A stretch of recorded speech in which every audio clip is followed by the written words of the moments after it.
नमस्कार, अपना महाराष्ट्र में आपका स्वागत है। मैं हूं आपके साथ सचिन दुबे।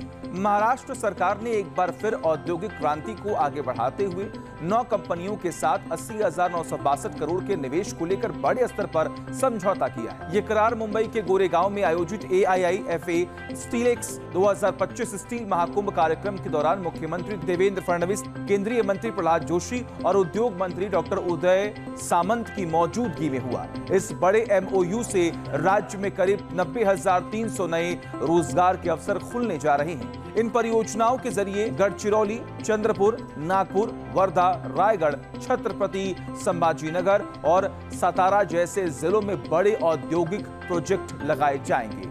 जिंदल स्टेनलेस रायगढ़ में 41,580 crore, Rashmi metallurgical industry private limited Gadchiroli में 25,000 करोड़ और इसी के साथ साथ NPSPL advance materials Chhatrapati Sambhajinagar में 5440 करोड़, हरिओम पाइप्स गढ़चिरौली में 3135 crore, Sumedh tools private limited Gadchiroli में ही 2000 करोड़ का निवेश करेगा। इसके अलावा और भी सभी कंपनियों के निवेश मिलाकर तकरीबन 1 लाख रोजगार के अवसर महाराष्ट्र में खुलने जा रहे हैं। निश्चितपणे आज जे काही आपण इन्व्हेस्टमेंट आणलेली आहे त्याच्यामुळे 1 लाख नवीन रोजगार तयार होतोय आणि हा वेगवेगळ्या क्षेत्रांमध्ये तयार होतोय, त्यामुळे निश्चितपणे महाराष्ट्राच्या सर्वांगीण विकासाकरता महत्वाचा है। वहीं दूसरी ओर महाराष्ट्र सरकार ने राज्य में स्कूली शिक्षा को बेहतर बनाने के मकसद से कैम्ब्रिज यूनिवर्सिटी प्रेस और असेसमेंट इंडिया के साथ एक समझौता ज्ञापन पर हस्ताक्षर किया है। शिक्षा मंत्री डॉक्टर पंकज भोयर और कई सीनियर अफसरों की मौजूदगी में हुए इस समझौते से महाराष्ट्र के स्कूलों में international teaching method, teacher training,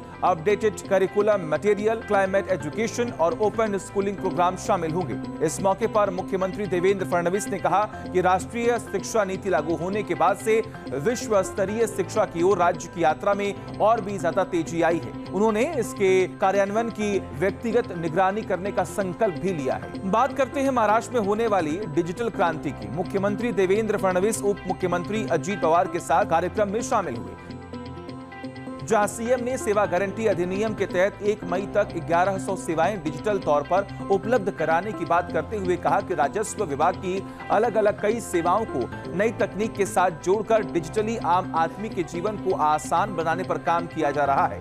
इन सेवाओं के लिए नागरिकों को सरकारी दफ्तरों के चक्कर लगाने की जरूरत नहीं है।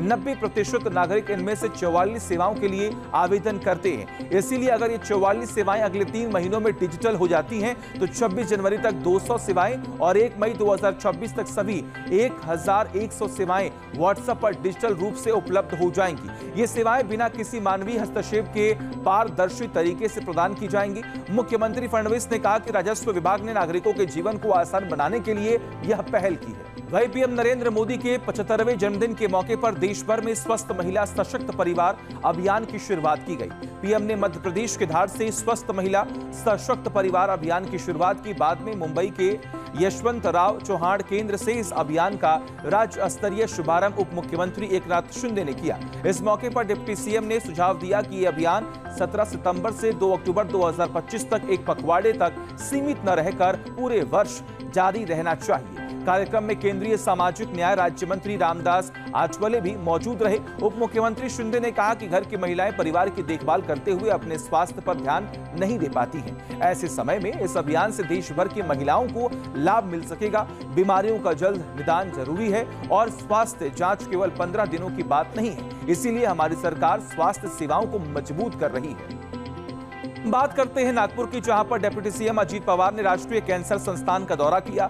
कैंसर जैसी गंभीर बीमारी से लड़ने के लिए रोगियों को नवीनतम उपचार और आवश्यक सुविधाएं प्रदान करने के मकसद से कैंसर संस्थान की स्थापना की गई। अजित पवार ने संस्थान के विभिन्न विभागों, प्रणालियों, सेवाओं आदि का निरीक्षण किया और संबंधित लोगों से चर्चा भी की। उप मुख्यमंत्री ने कहा कि हमारी प्राथमिकता है कि महाराष्ट्र में किसी भी कैंसर रोगी को उपचार के अभाव में कष्ट न सहना पड़े।